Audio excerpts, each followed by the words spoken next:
Hey guys, I made in my video the other day, I was talking about tuning, which is a concept that, I don't know, is pretty unique to my brain.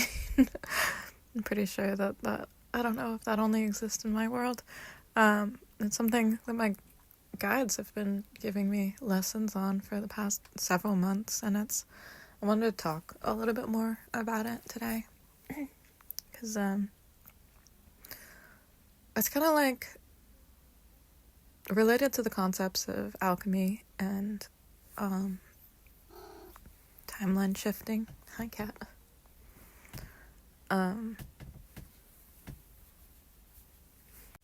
I think in Wicca there's the concept of energetic attunements or alignments. That's kind of similar. When doing spell work, there's like certain days of the week that you're supposed to do it on, certain times have different energies, but all of this just goes off of the fact that everything has a different frequency. Everything has a different vibration every time of day of the week, foods, emotions, people, different souls, different emotions. Everything has a different frequency, and everything has a resonance. And you can compare energies and contrast them. Those underlying frequencies are the language of angels, and it's the same energies that make tarot work and astrology. And this can help if you have any claircognizance, sentience, or other of the clair abilities, or clairvoyance. I forget the rest. But it can really help you anyways in your daily life. And it's not just a concept that's limited to spell work. I don't really do spells in the traditional sense, even though I grew up pagan, was raised pagan, and I did spells as a kid, but I haven't really done any in a long time. Not really, just like I'll do energy cleanses and abundance rituals every once in a while. And I did always enjoy the ritual part of that. And growing up, whenever I'd see Catholics in Catholic churches, I always really loved the ritual part of that. And the reason that those rituals are part of that, if you look at the Magician card in tarot, you'll see this dude standing at a table he's got all these little bowls with different elements in it, the different suits of the rest of the cards, like wands, cups, so earth, air, fire, water. And he's doing a ritual with them, and it's symbolic for the actions that you take when you're manifesting. And one of the tricks that you can learn in manifesting early on is like that it kind of helps if you do something when you're trying to manifest something, because your brain usually wants there to be work involved and wants you to work for it, and it's an easy way of tricking your brain to think that you did the work to accomplish that goal, and then you get the thing. And that's all you have to do, because spell work is just manifestation. That's all. So is prayer. So what you're doing is you are just aligning yourself with the timeline where you have that thing. Because there are infinite overlapping timelines, and we're never in just one timeline. People think that we're in just a linear timeline, but we're not. We're constantly shifting through overlapping timelines, and time exists all at once. It's not linear. If anything, the planes of reality are all on top of each other all at once, and it's more like a kaleidoscope, but all around you and not flat. So on an individual level, this can be very helpful. And then I'm trying to think of the best way to explain this, but so everybody's reality is relative to them and their particular experiences, but it doesn't make everybody else's realities fake. They're kind of like bubbles. Everybody exists within their own bubbles, but all of the bubbles kind of overlap, and they all exist at once. So someone else's reality can be completely different than yours, and they'll exist in their own bubbles, but in your bubble, the version of them is basically just your subconscious view of them pushed out. And it's a little confusing, but like it's more than the human brain is supposed to be able to comprehend. We're not supposed to be able to understand this. I also want to explain what angels are and why that language of angels is so important, and what else? Yeah, I guess how tuning can help you in your everyday life, and on an individual level, and then on a social level, a social constructs level. Because what your individual mind believes in its subconscious will help you shift your individual relative timeline.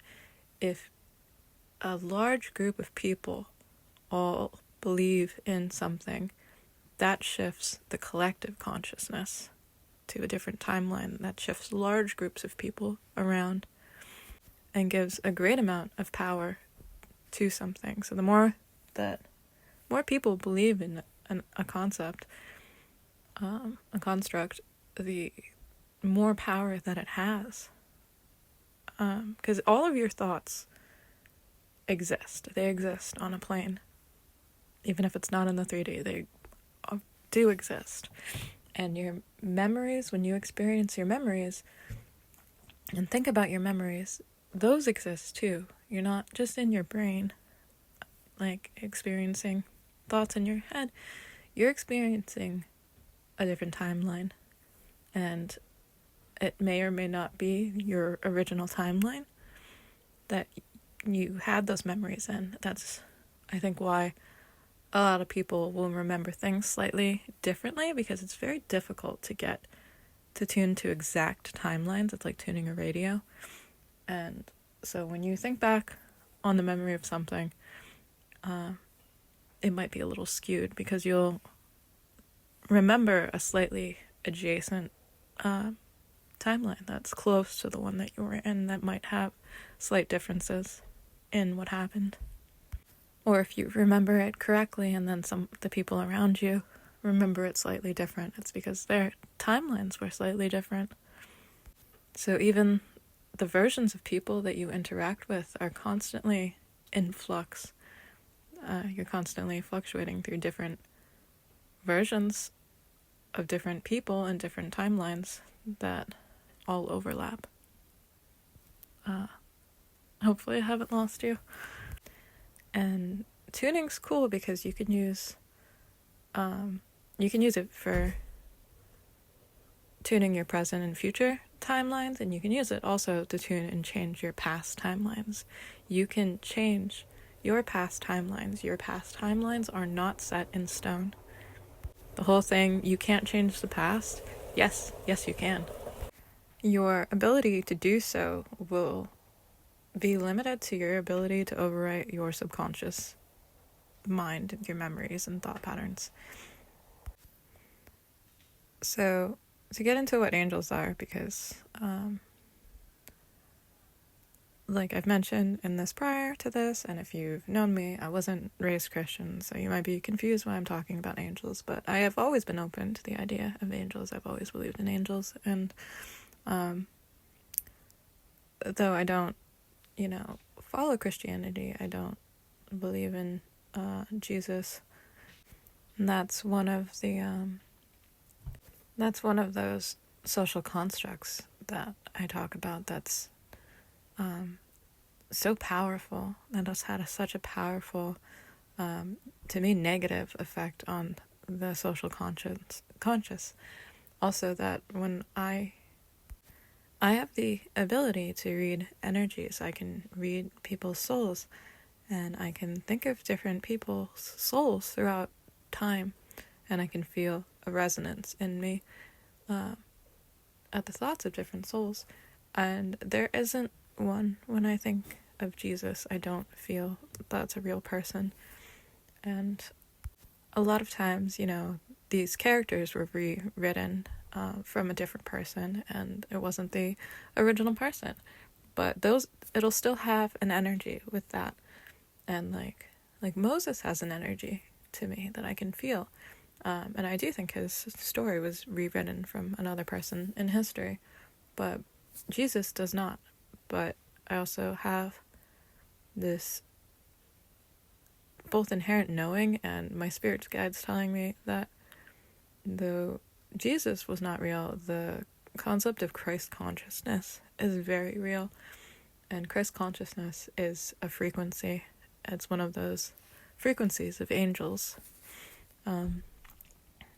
But the whole biblical story of Jesus is a distortion. And if this is offensive to you, I'm sorry. These are my personal beliefs because I have grown up around people who have believed in Jesus and have also had this ability to look into people's souls since I was a child.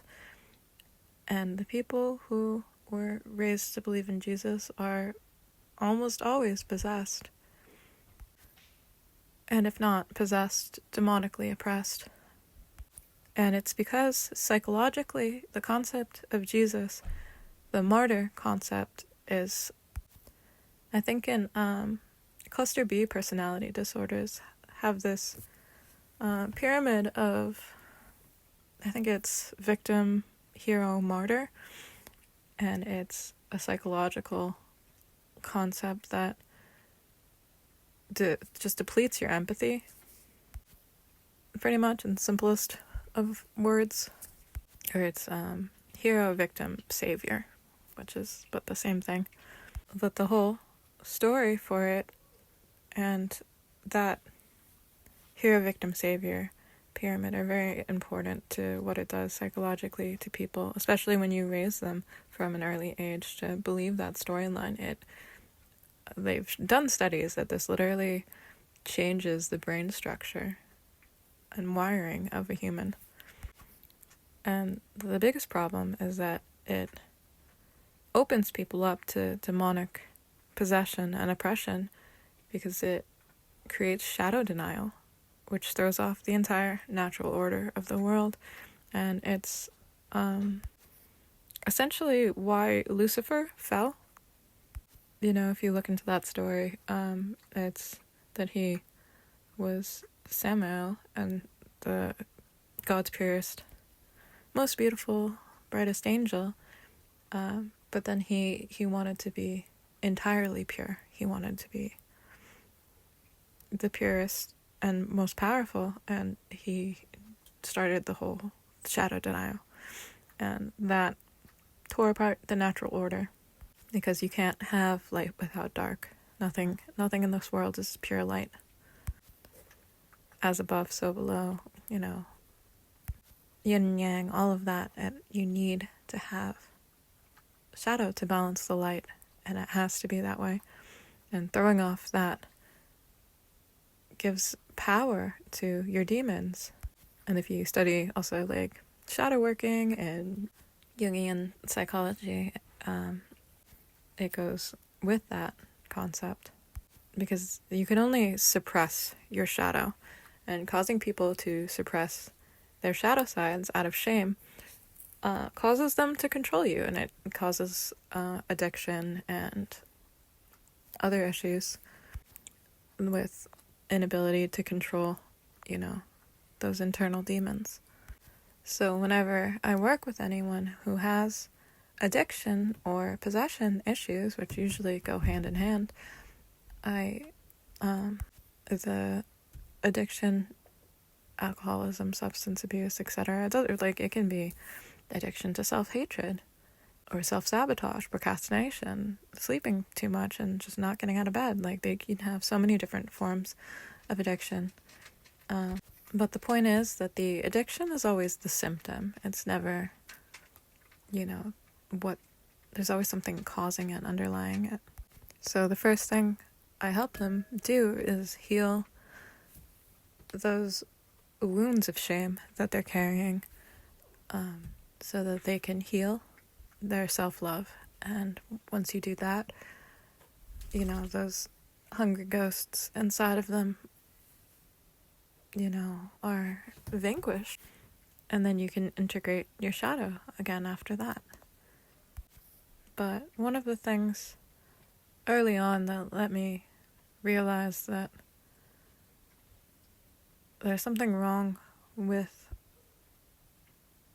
my friends religiously, besides that, there's demons oppressing them, was that they couldn't hear the voice of God. And I always could.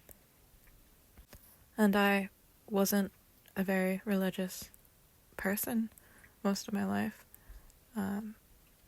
It's never been spirituality wasn't really a huge aspect of my life, though it was internally always important to me.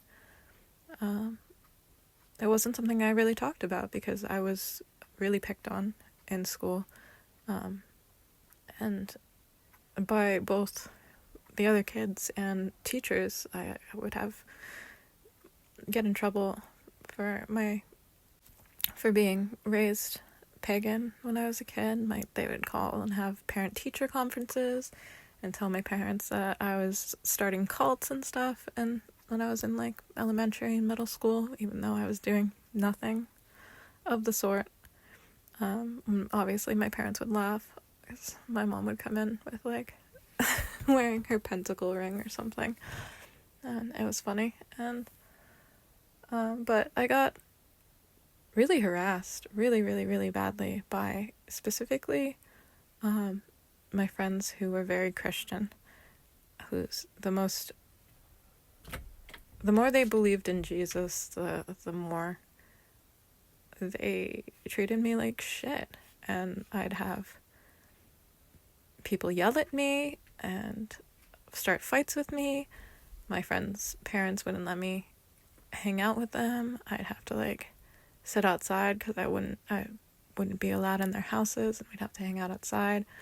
I would just be treated like a dog. And they were always miserable. And I've been a healer my whole life, and I always wanted to help heal them, but they're very set in their ways and convinced that only Jesus would heal them.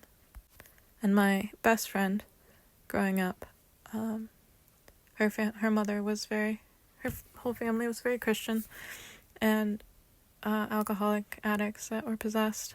And it was her mom would make me cross my heart before going into their house, even though it wasn't my religion. I wasn't comfortable with it.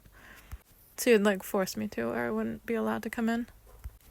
And to be clear, I don't have anything against people who believe in Christ or Christianity, and I have several Christian friends who are very, very wonderful, some of the most pure, wonderful people I've ever met. But my issue is that this is designed to cause shadow denial, and that it opens people up to possession. And like I said, I believe in Christ consciousness and that frequency, and that's the goal of humanity, to reach that frequency. But the story of Jesus is very much ripped off of other religions of the past, and Inanna would be the main one, and she would be based off of Pistis Sophia, and Jesus was basically a retelling of that to blame everything on women and then make the male savior. And obviously all of the Abrahamic religions are pretty misogynistic, and are mostly there for oppressing women and social control. And they were written by people that were possessed. But not all of them were. And all of these religious doctrines are half true. They have half truths. Because everything that you create that goes into this world will be filled with the language of angels. And for convenience, I will look at all this through the Christian lens of things and tell the story from that angle, since that's what most people are familiar with. But I will be including some non-canon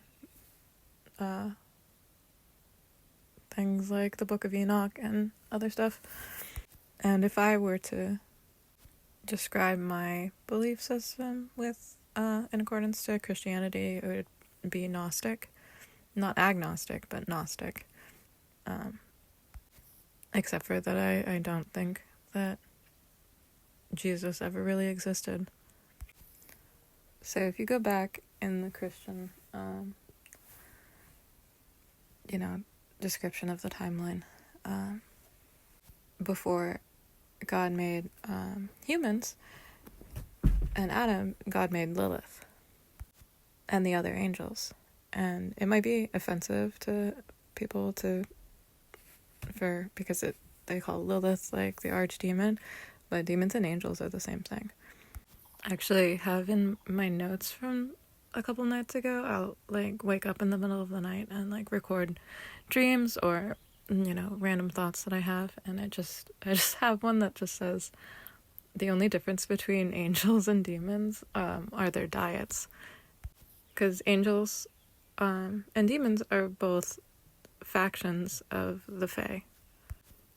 And if you study the Fae, and Christianity, they'll say this. And I have studied it deeply in the folklore while doing my study about Christianity and the Fae here, because we're actually in a really special place. Or at least it would be on the other side of the veil. Here would be the Isle of Apples, or Eden. Which, to explain briefly, the land that I'm on now, and it's also spread out through a couple different parts of the world, was a landmass from, I think, the Paleozoic era that it was a microcontinent called Avalonia, which is what the folklore of Avalon and stuff is based on. Anyways, I explained before that all stories that you look at are channeled stories. All literature they're all channeled. So those sparks of creativity, the creative muse, the inspired works where people just get into a flow state of work and it's like they're creating from somewhere else, it's because they're channeling angels. So all of these stories have these half-truths in them and then half-distortions. So if you take Lord of the Rings, for example, which follows the storylines of, I think, some Norse mythology and Christianity, and ties a lot of those together, it picks up on this universal truth from the Akashic Records that, before humans were created, the Fae were created, and they ruled the earth, and the Fae include elves and light beings, Deva, fairies.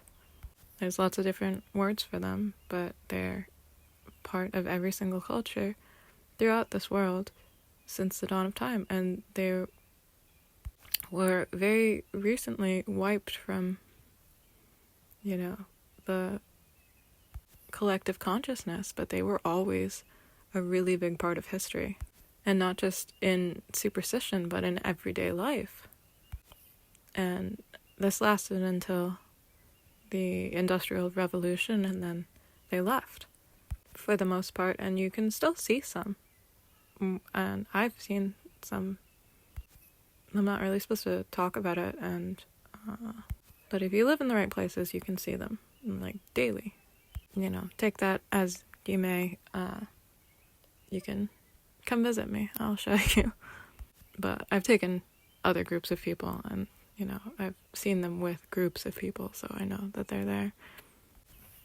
I doubt we're all simultaneously hallucinating the same things, Anyways, to continue my random religious rambling timelines, I'm gonna mix Gnostic and, regular Christianity. I don't know if Lilith is in regular Christianity, but I'm pretty sure Lilith and Pistis Sophia are the same. And Lilith would be just the fallen version of Pistis Sophia. Pistis Sophia would be her angel name, I guess, which stands for the angel of faith and wisdom, or just the angel of wisdom. So if you line up all of these stories, these creation myths throughout history, they all tell one uniform story if you line them up, which is that a god creates angels who are part of the Fae, just a faction of the Fae, and they are beings of light. Though I was watching this cool video yesterday about negative angels, and it was this rabbi talking about how light angels produce their own light like the sun, and then negative angels are like the moon, and they don't have their own light, so they need to eat the light of humans. And they do this by harvesting your negative emotions. Regardless of whether or not they produce their own light energy, there's angels or aeons who are all named after emotional frequencies of positive virtues and emotions, like love, unconditional love, wisdom, etc. And then those negative angels or demons or archons, whatever you want to call them, who on the polarized opposite end are based on negative emotions. They feed off of them. And so they feed off of your sins and your wrath, gluttony, etc. And so they all kind of feed off of humans, but the negative angels, demons, archons, it seems to feed off of human souls, whereas the positive angels don't hurt humans. And then the rest of the Fae consider themselves neutral in this war. And they're not allowed to directly interact and impact humans, because humans need to have free will, and they're not allowed to directly interfere with that. But if you look at, like, the fates of Greek mythology, those would be part of the telling of angels. Both sides are constantly influencing everyone with positive and negative thoughts, and then feeding off of it. So the Fae were created before humans, and also created in God's image. At least some of them, like elves. And some fairies also look human. And then a lot of Fae just really don't look human at all, and they're crazy looking. And then demons can be absolutely horrifying looking, but some very sweet Fae can be horrifying looking too, so do not judge them by how they look. But they've always existed alongside humanity on the other side of the veil. The veil was created, I guess, when humans were created in Gnosticism, and I don't at all really agree with this story, but it's, another one of those distorted tellings of a story that wants to blame women for all of everything bad that's ever happened. Like, women are inherently sinful.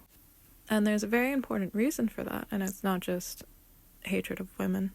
And that goes back to Lilith being the mother of the Fae, being the divine feminine energy, which is the energy responsible for magic. And then humans who are incapable of doing magic. And so, in Gnosticism, Sophia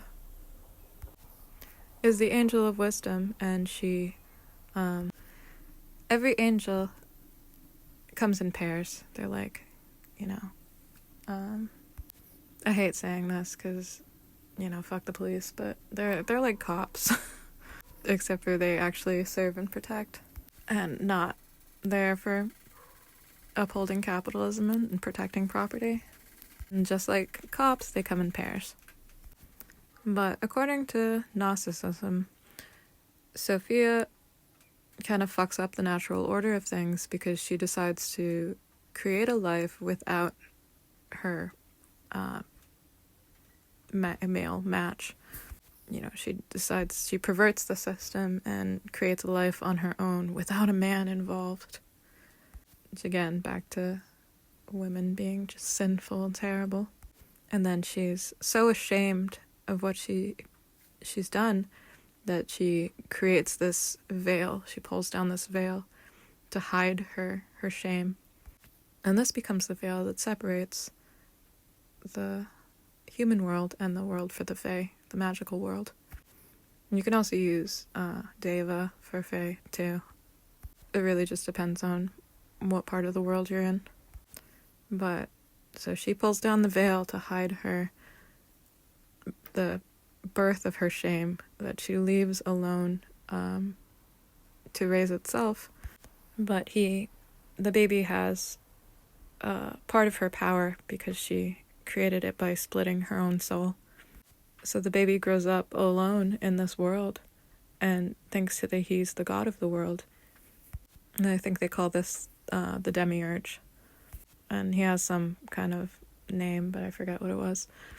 And so in order to not be alone, the baby creates demons, the demonic princes, just like God created the angels, and like the evil version, like Stranger Things, the upside down world. It's just a mirror world on this other side of the veil from us. So this causes Sophia to fall, and she gets trapped in that world too. And this world would be Earth, where the humans are created. And this world is what Christianity describes as hell, actually. And it's this circle of reincarnation, this endless loop of reincarnation that's supposed to purify souls until Sophia's soul is purified and she can go back to heaven. And that's the Gnostic telling. And then in the other Christian ones with Lilith, when they never describe Lilith as being an angel, but they, she clearly had to have been, because she was supposed to be Adam's first wife, but she also has wings. So yeah, okay, she has to be an angel, because in the story, she marries Adam. Adam's an asshole, and wants her to be submissive, and she's like, fuck you, I was made equally to you, and then says God's ineffable name, and, flies off to the east somewhere, which was definitely Asia, but I digress. But she flies off, and God sends Michael and Gabriel to go get her, who are also angels. So, why would she fly off, and why would they send angels, So these stories have been rewritten so much, and especially to write all women into subservient roles where they're at fault for everything and men are the saviors and the creators and everything good, while women are basically completely airbrushed out of history. His story. I hate that. But yeah, then it says that Lilith is the mother of all demons, and demons are fae. Like, she didn't have human babies because she's fae, because angels are fae. It says that angels are a different race than humans. And they're a different race from humans, but they're close enough to humans that they can interbreed with them. And that's why Adam and Lilith were married together before Adam and Eve. And then Eve was created from Adam, the same genetic line, but before they were two different genetic lines that were breeding together. 33 on the time. And then there's accounts in the folklore and history, all throughout human history, of fae interbreeding with humans, and stealing humans and changelings, and using humans for breeding stock. There's something wrong, apparently, with fae being able to breed correctly. But they seem to be able to breed with humans. And some fae have physical bodies, and then some fae are just light bodies. And then the ones on this side of the veil tend to be human bodies, but you can see light bodies all the time too. And the other side of the veil is also the spirit world, who are also light bodies. So if you've seen ghosts ever in your life, and you haven't gotten the chance to see fae, you are probably able to see fae as well. And some people just can't see either. I don't know any of them because I have decided my theory, which goes along with a lot of history, the history of changelings, is that any autistic bloodline has fae blood in it and has the ability to have the sight, because fae bloodlines automatically give people more clairvoyant abilities and magical abilities, because just human bloodlines don't have magic, which is weird. So if you're just human and can't do magic and have never seen magic, I'm sorry for you. That really sucks and is absolutely crazy to me. Anyways, what did I want to say? Because I'm just rambling about this, but I don't know. Special interest info dump. I was trying to talk about tuning and why that's important. Oh, but tuning goes along with magic, manifestation. Yeah. So this world is the Christian hell in actuality. And it can be heaven too. It depends on what your emotional vibration is. It's entirely your level in this is entirely dependent on your emotional evolution. But if you feed those demons negative emotional vibrations, you will sink into lower levels of hell. You will notice that your life turns into hell, even if it might have been heaven earlier. It can very quickly turn into hell based on where your emotions are at. And it's not consciously where your emotions are at, it's where your subconscious emotions are at. All of this is determined subconsciously, so you have to change your subconscious mind to change your external world. But if you don't like where you're at life, you can change your entire world. And you're supposed to. That's what this is designed for. It's a karmic journey to cleanse your soul and allow you to experience a good, happy, fulfilling life like you're supposed to. God wants you to experience a good life. But the energies that most people worship for God in this world are not actually God. And this is covered in Gnosticism, because in that story that I was explaining, when she creates the demiurge, that becomes the god of that world that people worship, who isn't the real God, and is actually the Christian Satan, which I don't know if it would be the same or different than Lucifer. It might be the same based on a certain dream I had. But anyways, this was about how you can use this information to serve you in navigating your own personal karmic journeys.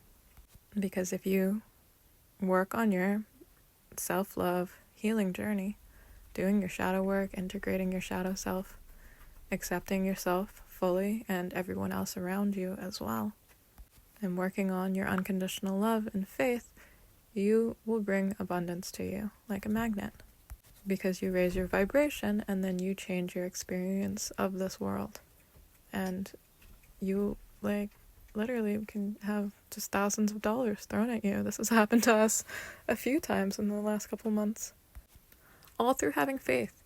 And my angels would, like, tell me to, like, that money was going to happen, or that I should ask for a certain amount, and then I'd just get it. So you might want to work on your tuning so that you can hear your guides and develop a relationship with your angels and with the divine, whatever your concept of God is. But I would be careful with that, because I've seen possessed people try to do this, and while I'm working with them, and then it makes them more possessed because their concept of God has been corrupted, and they end up worshipping the devil. So you have to understand that, like, this whole world is, since it's hell, it's written as this, like, matrix, this prison for humanity, and therefore all of the writing is like propaganda, meaning that, like, Jesus would be the devil, and that the concept of God would be, or the devil would be the God. And I think you can see that, but like, if you look at the devil card in tarot, it corresponds with Saturn and Capricorn energy, which is not an evil energy, really. And I think you just need to understand that energy, because it's like Big Daddy Saturn energy. It's a caring but strict energy. And it really, because Saturn rules time, it's really focused on you using your time properly and not wasting your time. There's nothing more valuable to Saturn than your time. So actually, at the beginning of this journey, before we moved up here, this kind of started with me explaining this to my roommate and us making a deal with Saturn, and I taught her how to make deals with Saturn, because I have done this my entire life. Whenever I wanted to manifest my life to get better, or if there were things holding me back, in the art of the devil card in tarot, there's two people chained to the devil with these loose chains, and it's to symbolize that you wear those chains willingly. And those chains are things like your addictions, your fears, those things that tie you down from your higher self. They keep you from your higher self, from going to your highest timeline. And you can make, like, a deal with the devil, even though I don't think Saturn's the devil. Saturn, to me, wants to free you from the devil of this world, because this world is a prison. This world's hell, and Saturn wants to free you from that. Because if you do a deal with Saturn, he'll ask for whatever those chains are to you specifically, and you'll be able to hear him in your mind answer what, if you question what is holding you back from your highest timeline. What are the chains that are preventing you from getting there? And it could be people, certain people that are negative ties, or, like I said, addictions, unhealthy habits. And it's important to note that Saturn also is responsible for tangible results, really easy to see, easy to prove results in the 3D, like large sums of money. Everybody's afraid of their Saturn return. And that's only, Saturn returns are only bad if you have negative karma. If you've incurred negative karma in the first 30 years of your life, your Saturn return's gonna suck. Like, I was a good person, and so for my Saturn return, I got like $26,000. and I used it to move across the country, away from Brooklyn, and, change my life, which was really not happy at the time. So Saturn's like the caring father. Saturn was God through a lot of human history, and like Christmas is based on Saturn. Santa Claus actually is also based on Saturn. Christmas is used to be Saturnalia, the celebration of that. And so, to me, the concept of God energy is related to Saturn energy. This caring father that wants to free us from, like, he wants to see you do good. Like, your dad wants you to go to college, get a job, get a nice car, and live your life responsibly. He wants you to use your time responsibly. There's nothing more valuable to Saturn than time. There's nothing that should be more valuable to you than your time, since your time here is limited. Humans are mortal. They're only on this plane for a short amount of time, and you only have so much time to spend in your life. So wasting it on fear and addiction and everything that you allow to keep yourself from your highest vibrational path, that's what Saturn wants to free you from. And those are also the things that would free you from this matrix. So, I was talking to my roommate about that, and we decided to do a deal with Saturn to redo our life, because we were at a low point, and our apartment was tiny and completely infested with cockroaches and black mold, and like nothing worked. Literally everything was broken. It was the shittiest apartment I've ever lived in, and it was just really sad. Our lives were really sad. So my son and I, we all did this deal. And we each asked ourselves honestly what, our chains were. And what were those things that were holding us back, that Saturn wanted us to give up. And you can know the weight of those chains, how valuable they are to Saturn, by how hard they are to give up.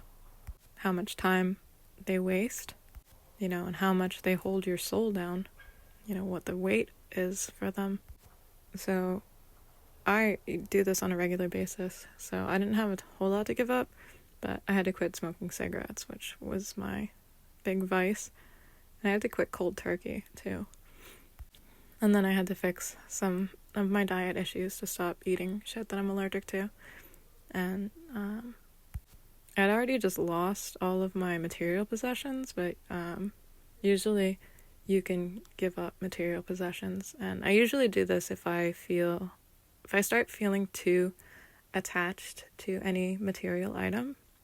I will kind of systematically get rid of it, because I don't think you should be attached to a physical item, material item, like a person or, loved one, because it's, to me, very unhealthy for your mind if you love material items like they're people, or people like they're material items, and you don't cross those lines. But my roommate, who has a lot of issues with cluster B personality disorder stuff and possession, definitely, treats her possessions like loved ones, and her loved ones like material items. So she had a lot to give up. And then my son decided he wanted to give up a couple things too, which I was very proud of. And then I had a little list of things to give up, and we all gave up our things. And then literally the next day, maintenance came, fixed everything in our apartment, and they decided they were redoing our whole apartment and putting us in a new apartment, and we had to go stay at a hotel for a week. So just immediately overnight, our entire lives changed. And it was really going really great until my roommate started slipping with her possession issues. And when we got into the new apartment, it was just the most horribly evil feeling that I had ever felt in my life. Like, the cats were freaking out. They wouldn't be in there. They were just hissing, and they've never behaved like that. like, we immediately went in and we were supposed to sleep, and I couldn't sleep. The hair on the back of my neck was just sticking up, and it was just felt hatred, like, directed at me. And so we tried our best repeatedly to cleanse and purify the house, and I've cleansed houses after people have died in them, of not happy deaths, and, like, have pretty strong magic, but nothing worked, and the hauntings were getting really bad. Nothing would hold. None of the protections that I would put up would hold, and we were seeing mimics of each other running around, and we were all sitting in the living room, and we heard knocking, but it wasn't on the outside door. It was on one of the inside closet doors, and we all heard it, and we're freaking out because it was really loud. And then, for some reason, my roommate gets up and opens the front door to look, and I see this demon just walk in straight through her. And it was so weird because it was like a floating face, and it was just twisted and evil. But I forced her to leave, that we would have to leave that place, and we went to a hotel in Dallas. But it followed us to the hotel in Dallas too, and, like, the same issues that were happening at our apartment with, like, I didn't mention, but the Wi-Fi was fucking up, and the TVs were glitching, and, like, the pictures were just all glitched and weird and didn't work right. And there was just a really evil presence that you could feel following us that I've, like, never felt so strongly in my life. And I had felt it before multiple times because I am sensitive to those energies. And I've lived in very haunted places before, but nothing like this. Like, I couldn't even sleep in that room. And I had been getting very strong messages throughout all of this, of basically all of the things that I recorded in this, about the timeline of human history and stuff. And my guides were pushing me to go up to Nova Scotia, and really, really pushing us to get out, and, like, that we had to leave, that we could not stay there. And especially after I saw that face, like, poking through the veil, like, I knew that we had to get the fuck out, or whatever this was gonna come through. And it had been eating our fear for, like, a week. We were there, and just in a constant state of fear that we couldn't, like, get rid of. And if you know me, I'm a pretty tough person. I'm pretty tough to scare. I'm definitely, the take care of business type in those situations. That this is, like, an evil that I've never felt before. But when we were at the hotel, we decided that we're going to go to Nova Scotia and listen to our guides and just drop all of our stuff. And my roommate went back to pack, and I took my son to the pool. And while he was in the pool, he saw my roommate poke her head in through the door, and with this really creepy smile. And then he told me about it, and I was like, she's in Denton. And so he was really freaked out, and I was really freaked out, and we had already been seeing mimics, and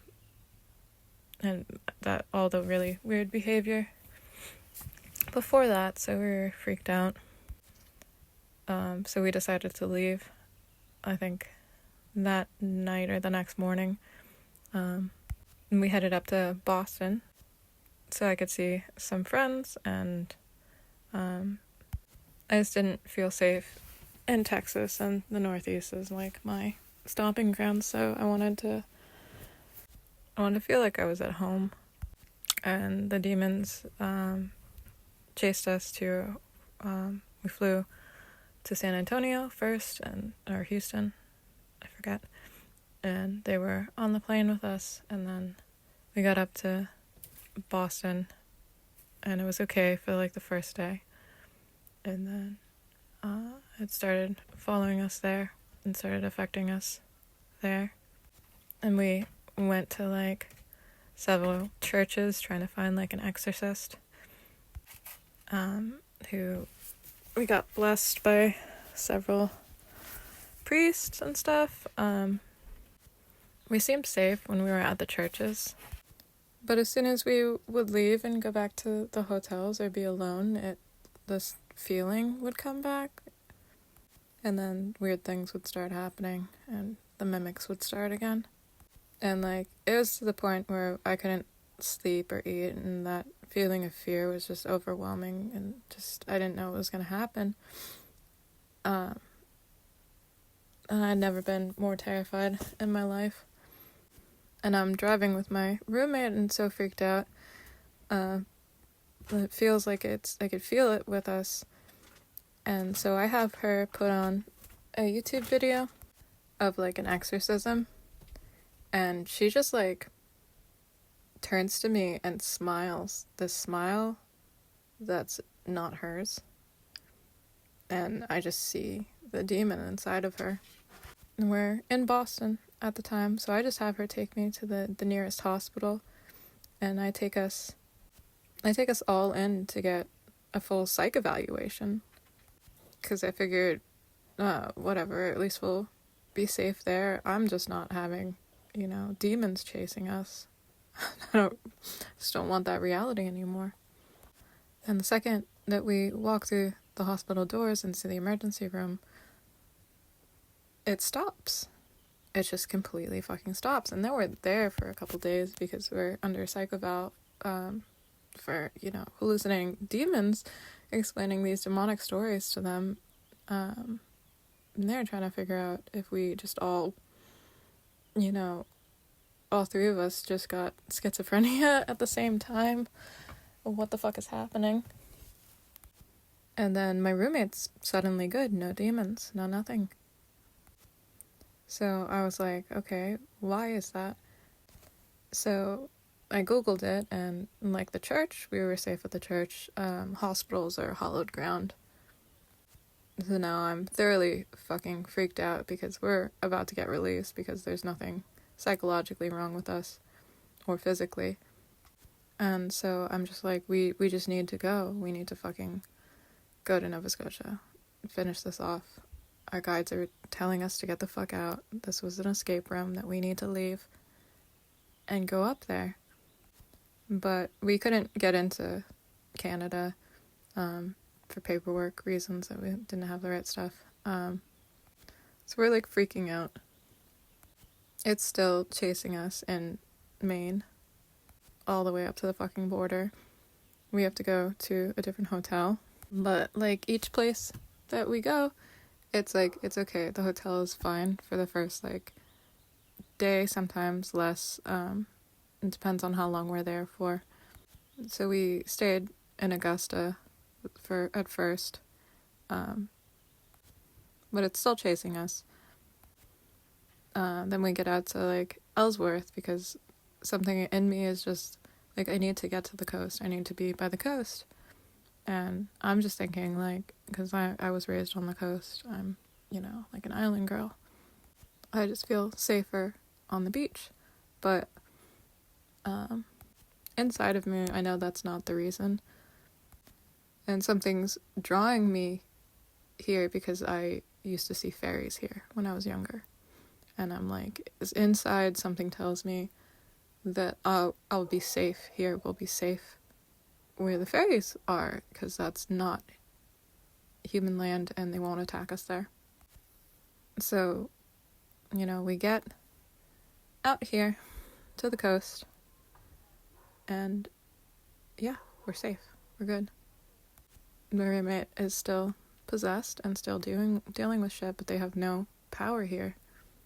Or not the same power here, apparently.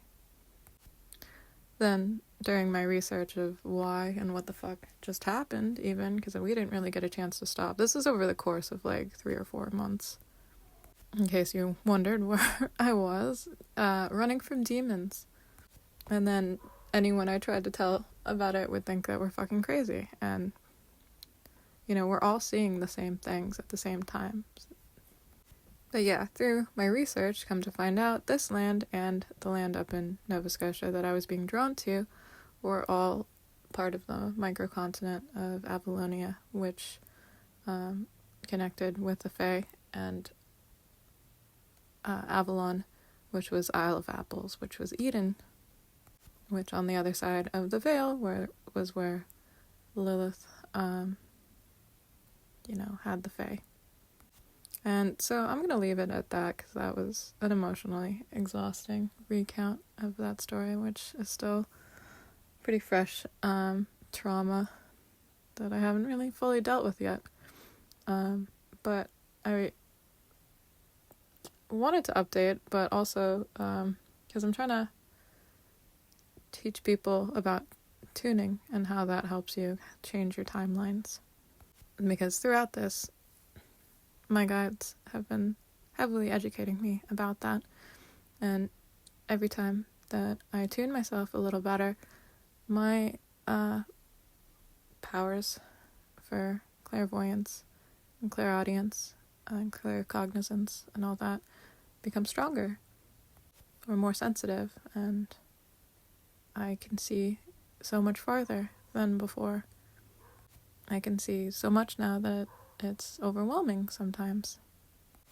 But if you ever want to try to tune, if you read tarot, or anyone should develop their relationship with their angels so that you can align yourself with your higher vibrational self, your highest self, and live in your most ideal timeline, which is, heaven on earth.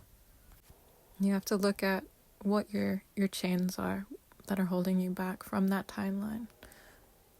Your fear, your addictions, diet.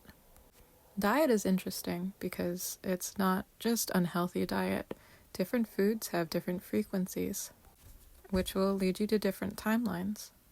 Like if you're doing past life regression to do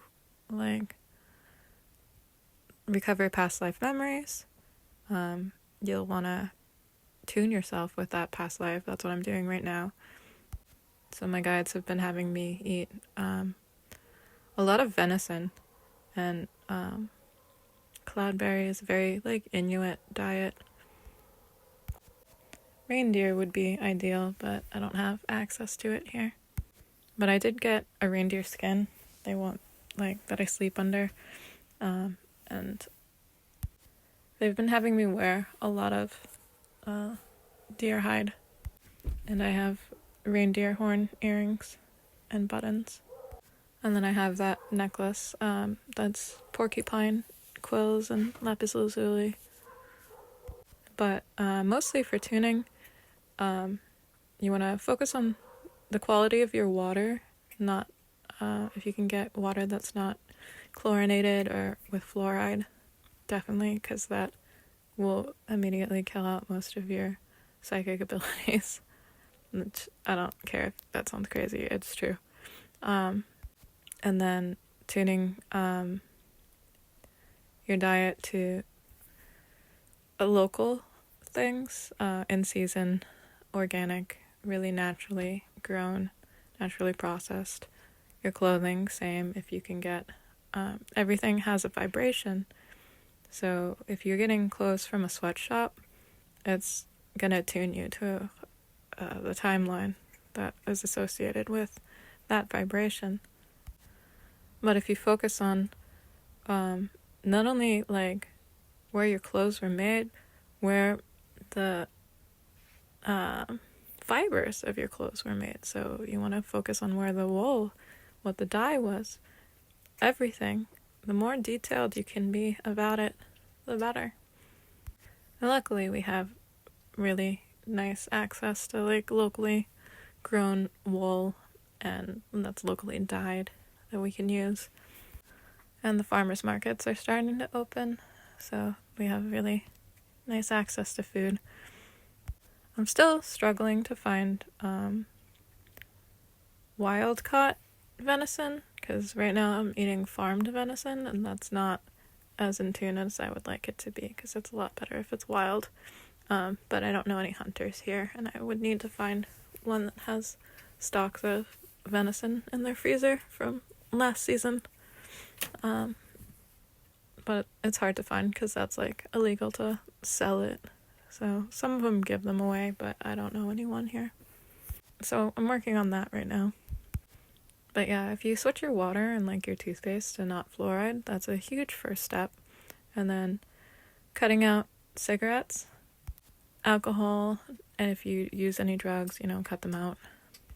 If you have any psychic abilities, you will immediately start getting downloads. And if you keep tuning after that, it's going to depend on what your guides tell you and the timeline that you want to get to. Because like my roommate's tuning guide is completely different from mine, but we're both doing past life regression tuning right now, and her past life was in like ancient Greece, so her diet is completely different than mine, and it's like vegetarian and like a shepherd's diet, and mine is like Inuit Siberian kind of foods. But if you don't want to do past life regression, we just want to work on that. You can just tune to local organic things, or things that are vibrationally a little higher than store-bought. If you grow them yourself, it's great. Or if you know the farmer, that's great too. But also meditation and your thoughts, because your thoughts and emotions all have vibrations, and so you need to align those as well. Alright, that's enough rambling for today. This is getting pretty long, so I'll leave it at that. No reading today, but I did a little oracle one in the pictures. And the other post, if you want to check that out, I'll start posting a collective reading. I'll try to do that tomorrow. And then I might do individual signs. I'm still deciding. Alright, good night, guys. I also wanted to add, before I forget, that so the deal that we made didn't make her possessed. It took the demon that was already in her and expelled it and freed her from those chains that she had to that devil that was inside of her, which she then slowly let take hold again. And it's still in her, it's still following her around and corrupting her mind. But it's less so now. And working with her to heal her past life trauma has helped a lot in freeing her from that. Because my roommate is my best friend, and we have been best friends since the night that we met. We actually moved in with each other, like the night that we met, because we recognized each other from a past life. So it was a bit easier for me to tell her past life because I knew her in it. But recently, I've gotten a lot better at being able to tell people's past lives in pretty good detail, but I'm still working on remembering mine. But I know a lot of people from past lives, and like I can tell everything that happened to other people, but it's harder to tell the stuff that happened to me, which is annoying. Anyways, I digress. I'm gonna go to bed now because I'm still pretty sick. Okay, love you, good night.